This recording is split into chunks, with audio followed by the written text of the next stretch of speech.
But as the crew continued their journey through space, they would soon uncover the truth behind everything.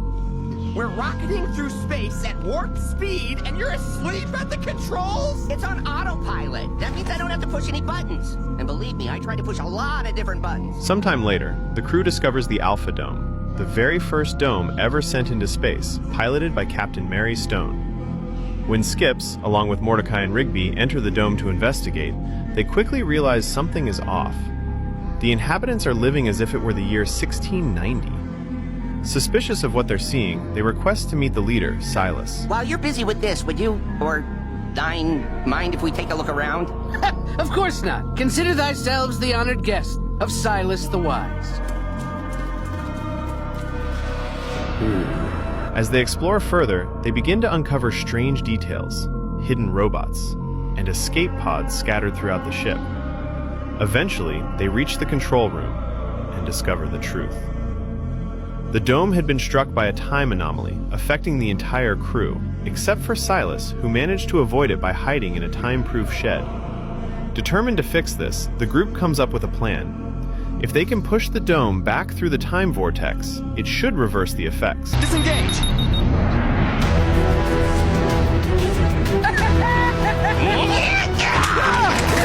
No! Stop!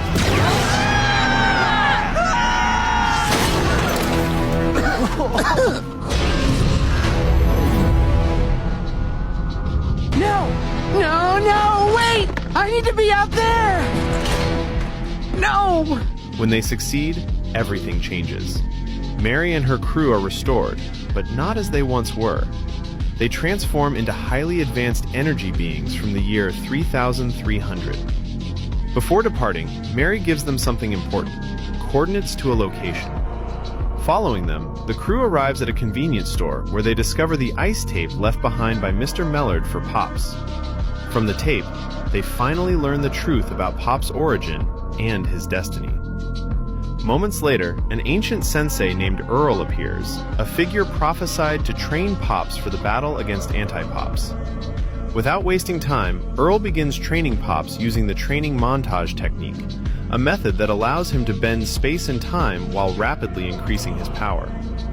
With help from Mordecai and Rigby, who use one of their songs during the process, Pops begins to grow stronger, mastering abilities he never fully understood before. Over time, his power increases dramatically, and once the training is complete, Earl makes it clear: Pops is ready.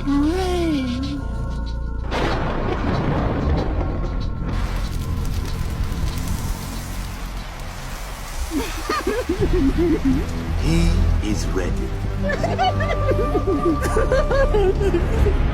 Good show.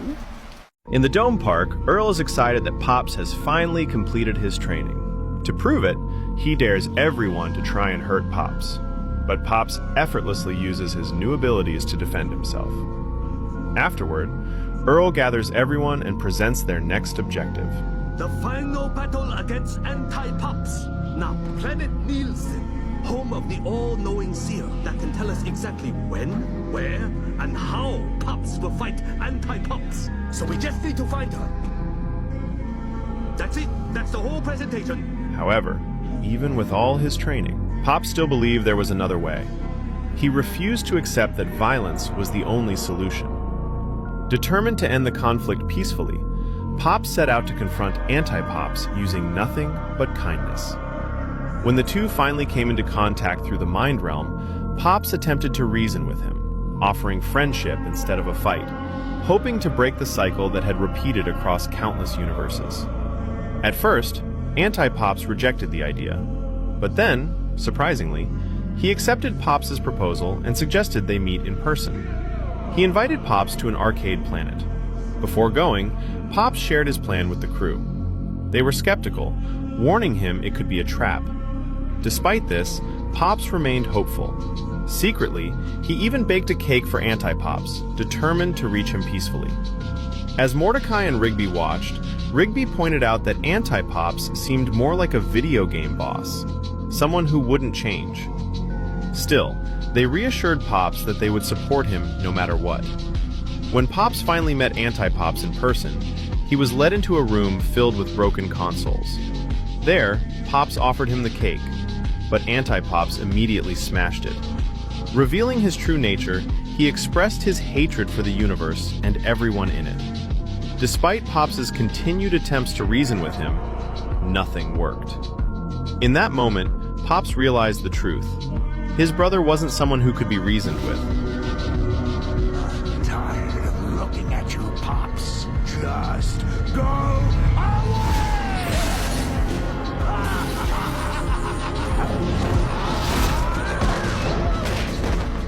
I guess my friends were right.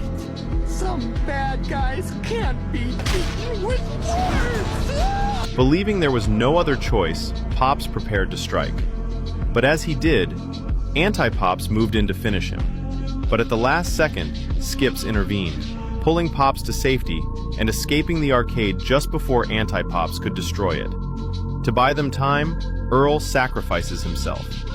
Pops, now critically weakened after nearly being erased, is taken by the crew as they follow Earl's final instructions, to find the Seer. When they meet her, she reveals that she knows everything about their past. You know me. 2 seconds later. That's right. I've been watching you guys since the very beginning. And warns them that their journey is leading to the end of everything. Just then, Streaming's forces attack, forcing the crew to flee. Before they escape, the Seer gives Pops one final instruction: return to where it all began. Lollyland. That's where the final battle will take place. Do I really have to fight my brother? You fought him before, and you will fight him again. And your universe will reset itself. That's how it's always been, and how it will always be. There must be another way! Sometimes doing something different makes all the difference. But then again, everybody loves reruns. Oh Go now, Pops. Make it a jolly good show. After some time, the crew finally makes it to Lollyland, and for the first time in years, Pops is reunited with his birthplace. When they land, they are greeted by the natives, who introduce themselves. You're here! You're finally here! We've been waiting eons for this moment! Allow us to introduce ourselves. I'm Frivola Cranus. I'm Quadravi Cranus! And I'm Weird Mushroom Guy.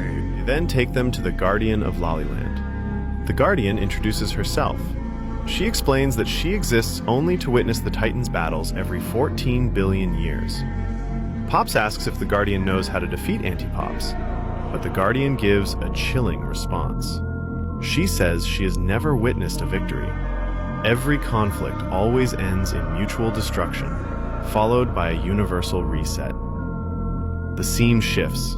Anti-Pops is aboard his ship, staring at a radar screen. It shows Pops, already in Lollyland. Enraged that his brother has arrived first, he immediately makes his way there.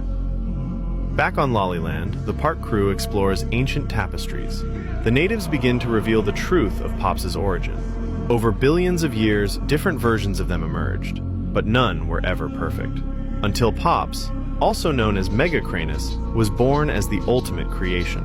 But with the creation of Pops, the universe needed balance, which led to the birth of Anti-Pops, also known as Malum Cranus. Inside the Colosseum, Mordecai explains something important. Every battle between them always begins in this arena. Pops on one side, Anti-Pops on the other. Since they already know where Anti-Pops will appear, they decide to set traps. If they want to win, they have to change their strategy. I know how it sounds, but everyone and everything we know and love is on the line here. It's up to you, Pops.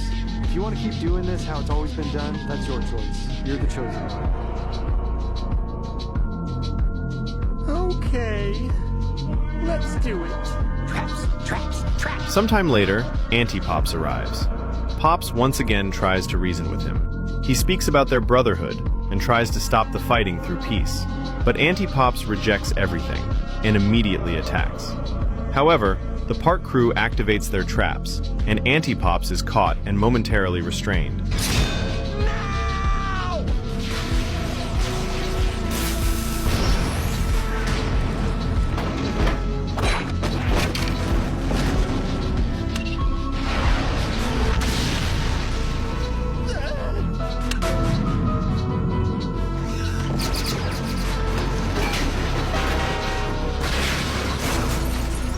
the victory doesn't last long, because Anti-Pops rises from the rubble, completely unharmed.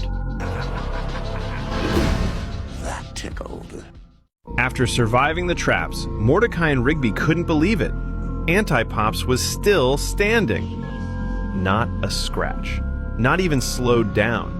While everyone else stood frozen, Pop stepped forward once again, still trying to end things peacefully. He looked at his brother and gave him one last chance. But instead of attacking, Anti-Pops did something unexpected. He agreed. On one condition. If Pops could knock him down in a one-on-one fight, they would settle things his way, peacefully. But if Anti-Pops won, the entire universe would be erased. Pops didn't hesitate. He accepted. The crew backed away as the two brothers faced each other, alone. And just like that, the final battle began. Wipe out the park crew once and for all. Everything spiraled into chaos. But just when things looked hopeless, the baby ducks and the Guardian arrived. And Words, bitch! You know who else grows really big to show their dominance, but is actually really small deep down? My mom. Oh, good one. Seeing this, something inside Pops finally snapped. In seconds, everyone was gone. All except Mordecai and Rigby. Watching everything disappear, Pops was pushed to his absolute limit. Filled with rage, he charged straight at Anti-Pops. Their fists collided. The episode opens similarly to the first episode of regular show, The Power. As Rigby struggles with the beef burrito doll, he feels a sense of déjà vu, remembering past events from the show. Man, you okay? Pops embraces his brother, shrinking Anti-Pops from his giant form to his regular size, much to Mordecai and Rigby's amazement. Pops realizes that, to save the universe, he must sacrifice himself and his brother by flying into a star. Overcome with remorse, Anti-Pops reconciles with him. Heartbroken, Mordecai and Rigby watch in tears as their friend perishes, restoring the damage caused by Anti-Pops and reviving everyone he had erased. After 3 years in space, the park crew finally returns to Earth. They reunite with friends and family, including Muscle Man, who meets his 3-year-old daughter for the first time.